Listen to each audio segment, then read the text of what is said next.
Let's talk today about fractional communication with our guest, Dr. Darren Lawson. This episode of the Christian Principles Podcast is brought to you by the Herzog Foundation. And as always, the thoughts and opinions expressed within this episode are those of your hosts and not necessarily the Herzog Foundation.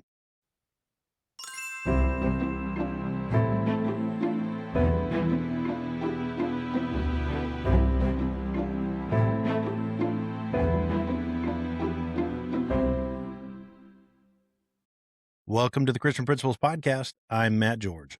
And I'm Mark Zockel. Today we get joined by yet another guest, one we are delayed to bring to you, one that was brought to us, laid up at the doorstep and say, hey, you got to talk to this guy. And so we're thankful to do so.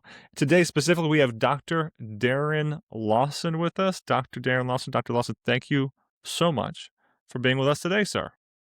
Absolutely. Glad to be here. Now, Dr. Lawson, I have to ask you what I have to ask all of our friends who have joined us with terminal degrees, and that is, There we go. You shut your mouth. Would you mind if for the remainder of our time together, we dropped off that doctorate, not because we don't respect you, but because if I don't, we have to call Matt, Grand Potentate, Supreme, Lord Master, Ruler Overall, George, and I just tire of doing that. It's too long. Is it okay with you if we do that today, sir? I would love for you to call me Darren. That's great. He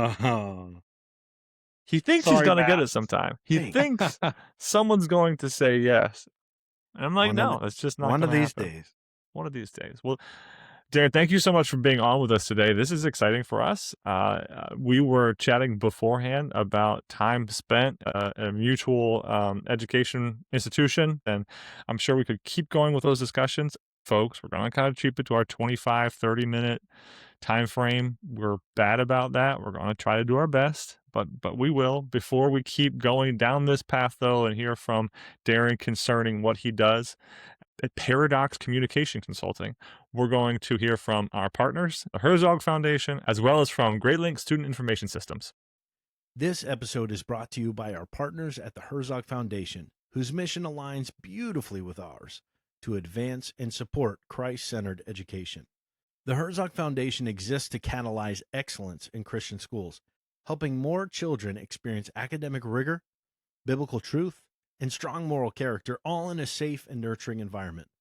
Whether through teacher training, principal development, or strategic media efforts, the Herzog Foundation is committed to helping you, the Christian school leader, fulfill your calling with excellence. Their vision is bold but clear: a national renaissance in Christian education that impacts culture for generations. At the Christian Principles Podcast, we're proud to stand with the Herzog Foundation in that mission. Learn more at herzogfoundation.com. Together, we're building schools and futures on the rock of Christ. And as always, tell them that the fellas here at the Christian Principles Podcast sent you their way. Hey everyone, just a quick pause to talk about GradeLink's fantastic parent app. It keeps families in the loop effortlessly. Parents can check grades, announcements, and their balance from the app. Plus, it uses Face ID, so you don't have to even enter your username and password. If you want to make life a little easier for your school families, head over to cpp.gradelink.com and see how the parent app can help. All right, excited to get into this conversation with Darren. So odd. I keep wanting to just because I want the title, but that's all right.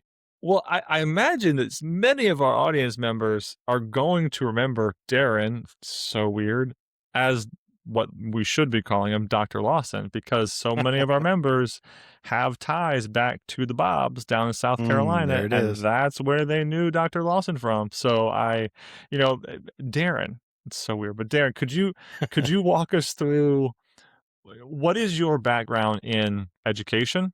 What is your background in Christian education? Of course, you're going to have to hit the boats at some point, but Sure. walk us through that if you wouldn't mind, please.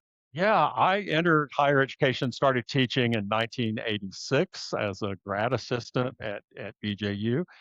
Then I came on faculty in 88, taught for 5 years, and then my wife and I left and we took a leave of absence and went to Lawrence, Kansas, and I did my doctoral work at the University of Kansas. Loved our time there, came back and thought I was coming back to go on to faculty again. And they had other ideas. They asked me to replace Dr. Dwight Gustafson as dean of the School of Fine Arts and Communication. So I did that for 27 years and loved it. Wow. So a lot of higher education and a lot of fine arts. That's been my life for 38 years now. That fine arts part of this, have you seen any of those fine arts, that bit of you, cross over with K to 12 Christian education? Oh, sure. I mean, about 10 years ago, I started traveling out to secondary schools and helping them with their arts programs, specifically kind of coming alongside the theater teacher and coming in and doing a couple day workshop for them for their production.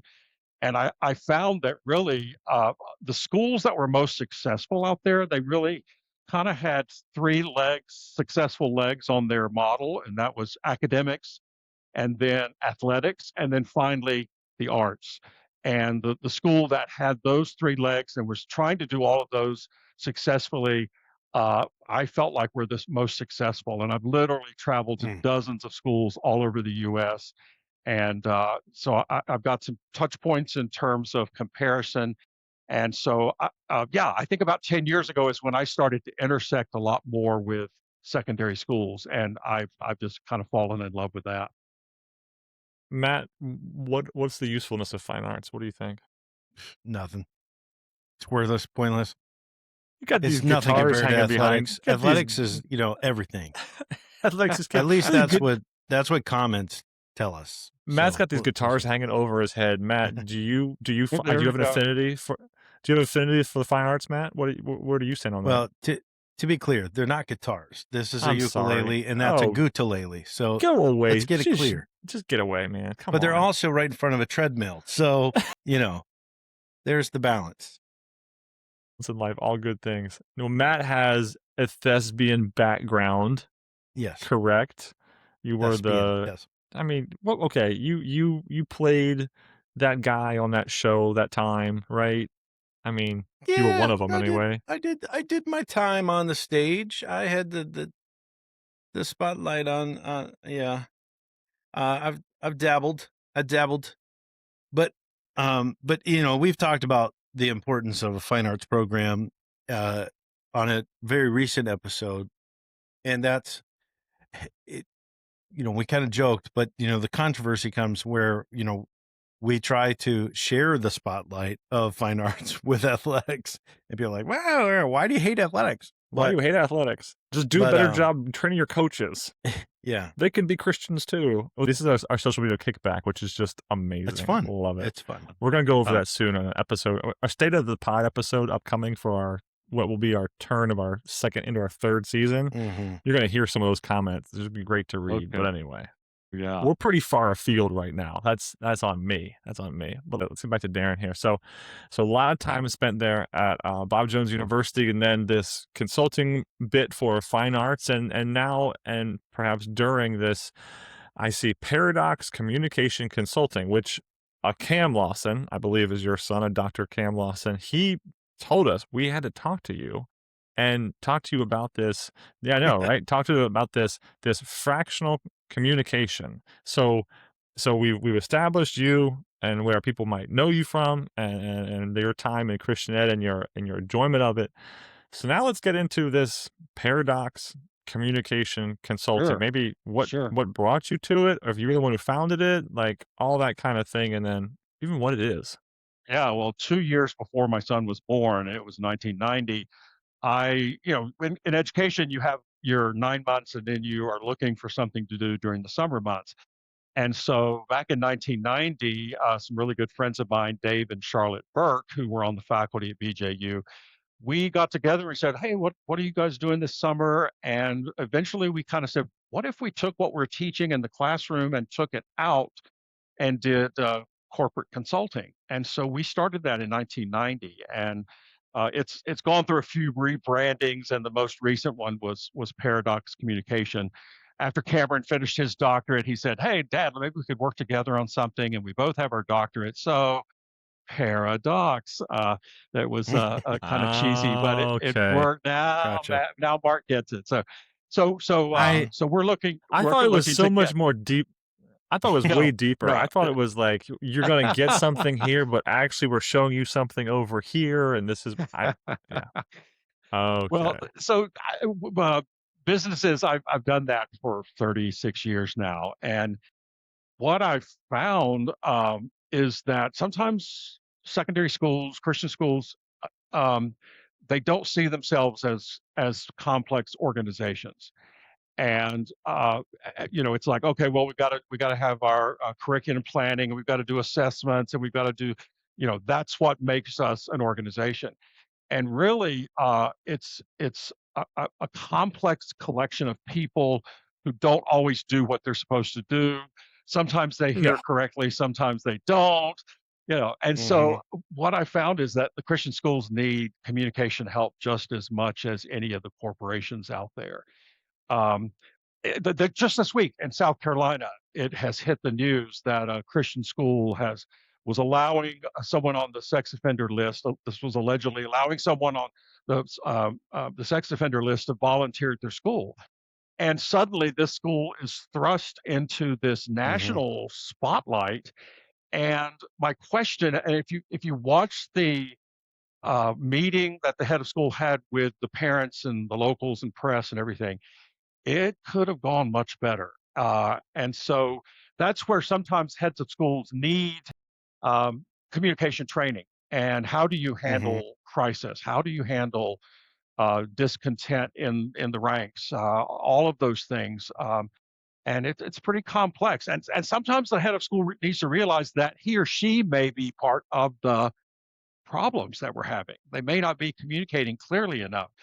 Sometimes it's your department head, maybe the head of athletics, and you're a coach underneath that. It's very complex. Communication is not just one dimensional, and so I try to help schools understand that.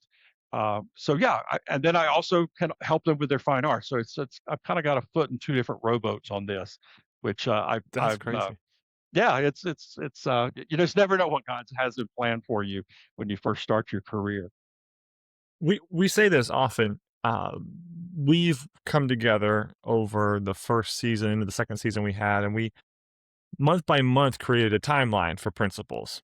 And we said, many of you, when you went through your education, first of all, the vast majority of you went through maybe an education degree, Mhm. maybe. Few of you went through like ed leadership before you got your job. Most of you came to this either after you were a teacher that got maybe like a master's in education or something, but very few of our Christian school leaders came to the position having, at least for the first time, having having formal graduate work in school leadership. And even then, the brass tacks, boots on the ground information available to them in those classes did not look like, what do I do in June? What do I do? There's the famous education book, The First Day of School, and I don't remember who wrote it, but so many secular and Christian schools have that book, and I think it's still in its 1990 iteration because it's just gold. Well, in so many ways, I look at what you're saying and say, much the same. There may have been, maybe, I'm not in my ed leadership doctoral classes, we had a communication class, but it was communication like it was outside. It was so stakeholder communication, community communication, yes, communication within the organization. We're covering all that in, what would be a semester to, even a quickened semester and a shortened semester and several hour, more like hybrid class form. We're not going to hit the nitty-gritty enough of what does communication outside of us and appropriate, and then let's case study this, and then let's play this out, let's act this out. It's not going to Mm, happen. We didn't do that. And let yeah. alone, again, those who haven't had that kind of instruction. So I hear what you're saying, and I say I can absolutely see where somebody puts their foot in their mouth, assumes they know what they're doing, goes out and makes a mess of things where if there was just a little bit of coaching on that front. I mean, Matt, am I way off on that? No, Have you I put think your foot in your mouth ever and, no, before people? No, no, nope, nope. no, I no. got it. I got it all covered. Remember, I got a background. So But I would say the key that you just said is assume you know. In assuming that we're communicating effectively enough. Like it's so easy just to go down that road and say we've been doing it this way for years. Everybody, it's crystal clear. But I've been talking. I mean, even just for the past couple of days, past couple of weeks, of like, there's got to be a better way because I am doing all these different things to communicate, and it's still not getting through. Like, what's the deal? So you've got the side of it of assuming and doing a terrible job, but then also those of us are just banging our heads on the wall because it just seems like no matter how we're communicating, it's just hitting deaf ears. He loved that. Darren, help me out. If you remember that the episode of Lucy, Lucille Ball, where the candy's going down the conveyor belt, that's how a lot of Christian schools communicate. The principal's in the back room, and he's throwing the candy on the conveyor belt, and it's coming down, and we're just assuming on the other side of that wall that everything's going well. Well, you see what Right. happens, and it's just Yep. a wreck. So I think that's a mindset that really gets us in trouble. Is that if I say it, then I have communicated, and that's just not the case. Mark, I interrupted you there. What were you going to say? No, you're fine. On your website, theparadoxway.com, I see fractional communication and a discussion of this fractional. What does fractional mean? What is that speaking to? No, Cameron actually introduced me to the concept, and he called me up. He said, "Dad, a friend of mine's doing an all day session on fractional work," and I was like, "Oh, okay." So he and I went, and it was a chief financial officer, and he does fractional work, and he talked it through, and he says a lot of organizations that are of a certain size can't afford to have a full time CFO on board. And he said, so I am offering my services as a professional CFO, and I'm going to work with maybe 5 or 6 clients, and I'll give them a piece of my time each week. So they get, as a fractional CFO, they get the expertise that they need at a fraction of the cost. So that's really what this field is, and it's great because this guy was a professional at what he does, and the organization says, "Yeah, we could throw this much money toward having someone double check." And I found that to be true with some Christian schools. It's doubtful that you have a director of communication on board. Maybe you do. Maybe it's a school large enough, but you may need some help if you're in a crisis, if you're getting ready to roll out a major change in curriculum, in whatever it is. It's probably best to have someone who knows what they're doing come alongside you and say, here are 10 things that you need to consider as you roll out this major change. So that's where fractional communication, I think, could help in the Christian school circles, just like it is in business circles. All right. Okay. So now you've got me. One of us recently has unveiled a serious change. Yeah, no, don't look around. What that is. To a dress code, which has not been changed so significantly since the dawn of the school's era. Uh-oh, The I can see where dawn of this is going. So off the cuff, we're gonna if you're the professional, we're gonna put you on it right now. I Sure, guess we can cut this if absolutely. it gets too bad, but off the cuff, we're talking about a com- a school administrator who is ready, having done the work beforehand, to write out what the new policies will be, the new procedures will be, and is confident in them, and even confident in the reasons for the change. But let's assume this guy has zero understanding of how he should communicate that change. He has email access, he has text messaging access, he has social media access. We could post some videos about it. He has, of course, phone numbers and things like that. I guess he has a local paper.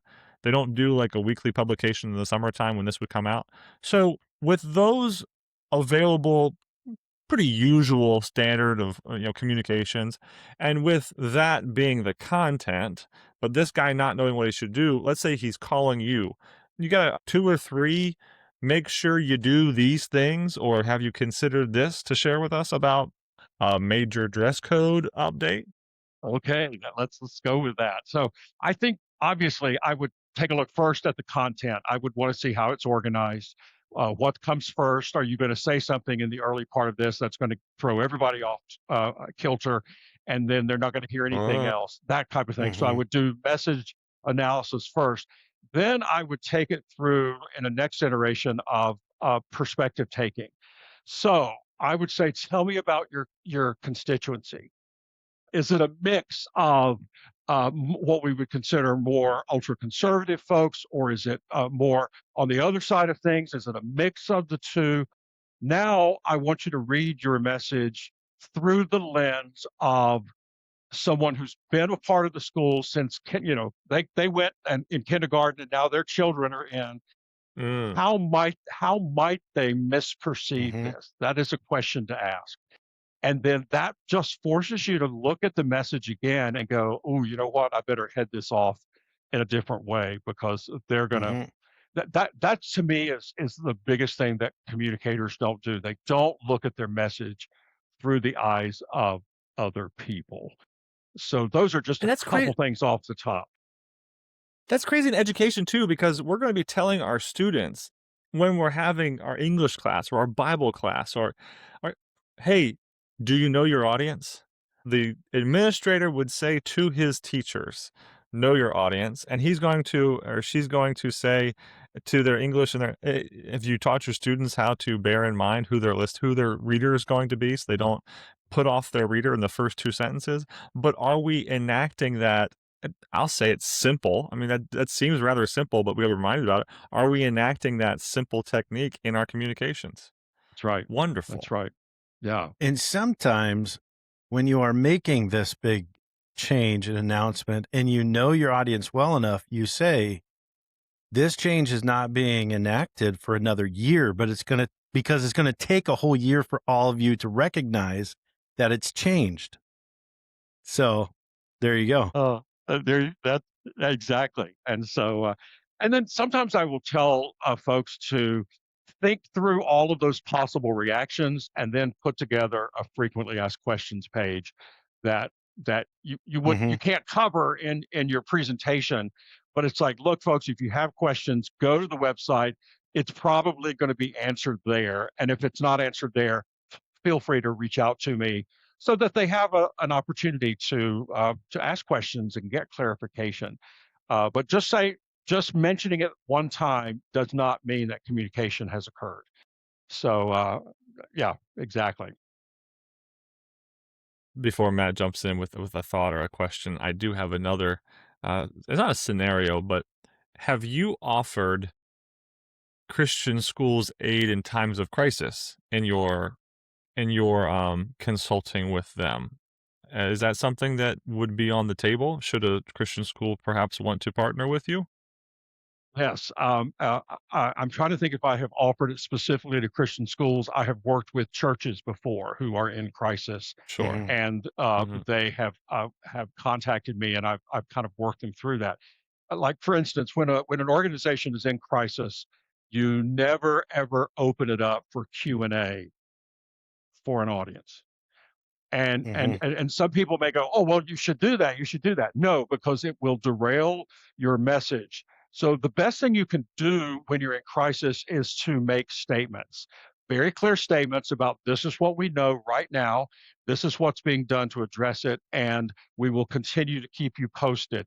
That is the way to do it. I was working with a church one time, and I gave them that advice, and then they did not follow it, and they opened it up for Q&A, and it resulted in a 3-hour ugly, ugly meeting where folks were just they let their anger pour out. And I Mm, thought, boy, if they had only followed that protocol of not opening it up, they wouldn't have lost control of the messaging. So mm. Control the message. Yeah. And I think, as you're saying, a lot of this revolves around thinking through the questions and what questions you're going to get. And even as you're coming up with your communication, just writing those questions down and saying, we've thought through these like that communicates a lot. Whenever you open up a Q&A, it's like, well, we've thought about what we wanted to think about. Now tell us what we didn't think about. And that's, you're not going to do that in the moment. Like that's never going to work. Even if you do just get a slew of really good questions, what are you going to do? Just stand there like, oh, good question. We're going to go back to the drawing board on that one. Mhm. Because then your whole meeting might be worthless. So I think that's a really, really great point. Now I and maybe we've answered this already, but when it comes to your work with ministries, I'm just trying to think through. Obviously, if you're in a situation where hey, what we say could go the wrong way really fast, so we need help, and we're going to reach out to Paradox. Would there be another situation like if it's just, what, we haven't looked at how we've done things, like let's just get some consulting, like is that also something that people can reach out Well, for you yeah, for? absolutely. So, the crisis stuff is generally focused to the outside, to the external, and that's one aspect of it. But oftentimes there are problems internal to the Christian school. So I have found that a great way to examine that is to simply ask your teachers and staff how satisfied they are with communication. And don't make it just generic, broad communication. How satisfied are you with communication from the head of school? How Hmm. satisfied are you with your immediate supervisor? How satisfied are you with the amount of personal feedback you're getting? I can think of 10 variables of communication that I could ask, and it will pinpoint, it- you know, if I say we're having communication problems, I have no idea what that means. So I have to Hmm. break it down and give them an opportunity to say, you know what, I'm really not satisfied in this. I am satisfied over here, but it could really use some use here. I worked with a advertising agency once, and uh, they were having trouble with their satisfaction with their top manager. They were like, he's gone all the time. We don't know what's going on, blah, blah, blah. So we uncovered that, and it was like, okay, what do we do? And we found an absolutely free solution for him. They had a phone system that he could get on and record a voicemail message and send it out to everybody in the organization. So on Monday morning, I told him, here's what needs to happen. You get to work, you record a 90-second, hey guys, good morning. So glad, hope you had a great weekend. Let me tell you a couple things that happened in the business last week. Guess what happened? It completely changed how he was being perceived.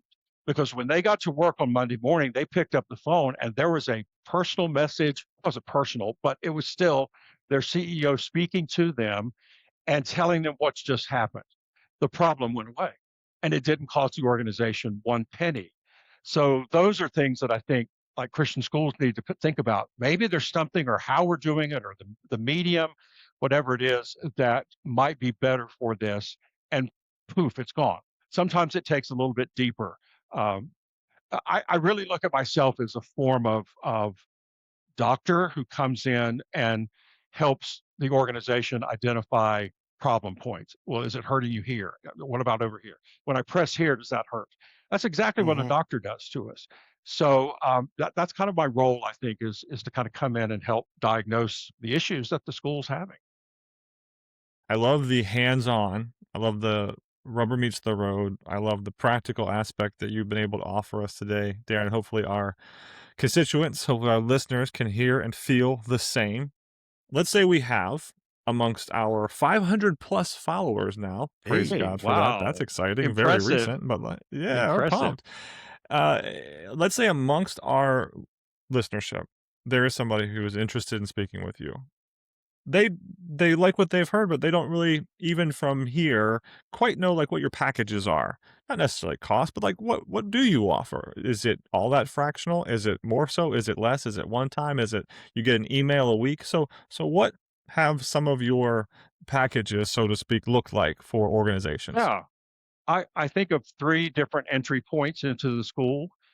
First is kind of some fractional work, whereas maybe the school needs to contract with me for a 2-month period and come in and work on a major rollout.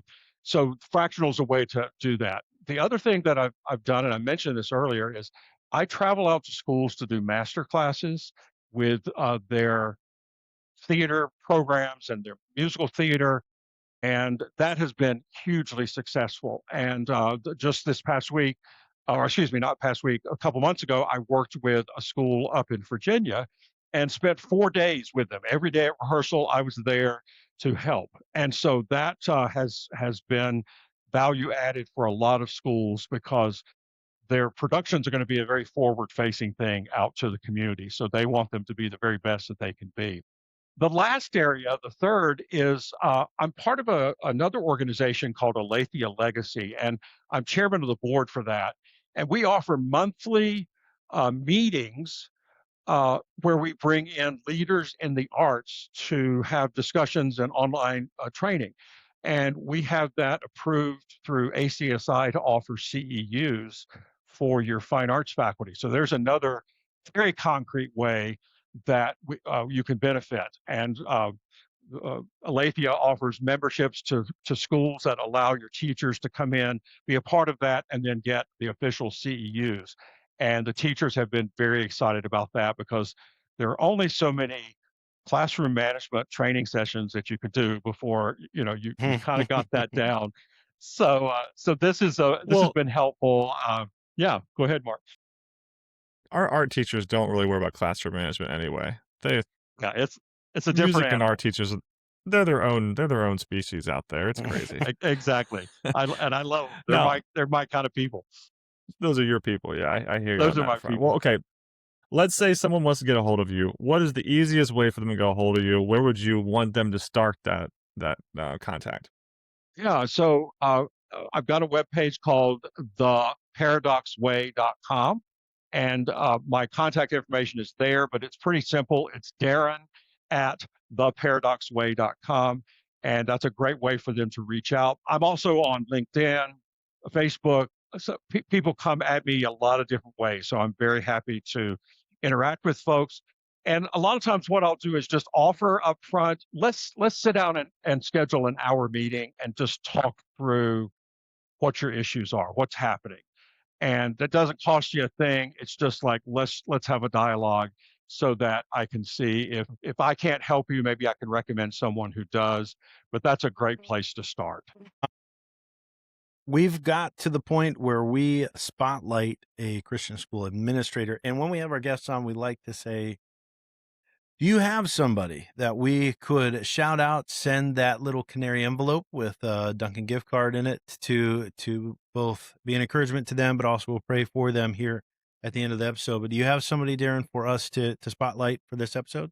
I do. I just referenced a couple minutes ago the school up in Virginia. And I'd love to do a shout out to Dr. Ed Bruno, who's the head of school at Atlantic Shores Christian School. He's doing a great job up there, and I just want to sing his praises and give him the praise to whom, Scripture says, withhold not good from them to whom it is due when it is in the power of thy hand to do it. So I want to shout out to Dr. Bruno and the great job he's doing there in Chesapeake. All right. Well, I'll pray for him and then we'll wrap up this episode. Father, thank you so much for this wonderful conversation, but thank you specifically for Ed and the work that he is doing in Chesapeake at Atlantic Shores. Lord, I pray that you would continue to encourage him as he works, perhaps maybe even has some big changes in store for this coming school year, whatever it may be, that you would give him the resources that he needs, the encouragement, the support to continue that ministry in a way that is honoring to you, but is a blessing to the families that they serve. I pray for him personally, whatever trials or struggles he may be facing, Lord, that he would find comfort and peace and understanding through you, through your word, through his church family, through his earthly family. Lord, just all the different supports that you can offer him. Just pray that this would be an encouragement and he would find success in what he seeks to do all for you. And we pray all this in Jesus' name. Amen. Amen. All right, Matt. Matt, thank you for joining us today. I've Hey. had you. It's been Glad to be here. good to have it. But more so, thank you, Darren, for joining us today. Dr. Lawson, thank you so. I feel so much better. But thank you so much for joining us today and talking about what it is that you do. Absolutely. It was great to be here with you guys. All right, and for everyone else, thanks for growing with us today.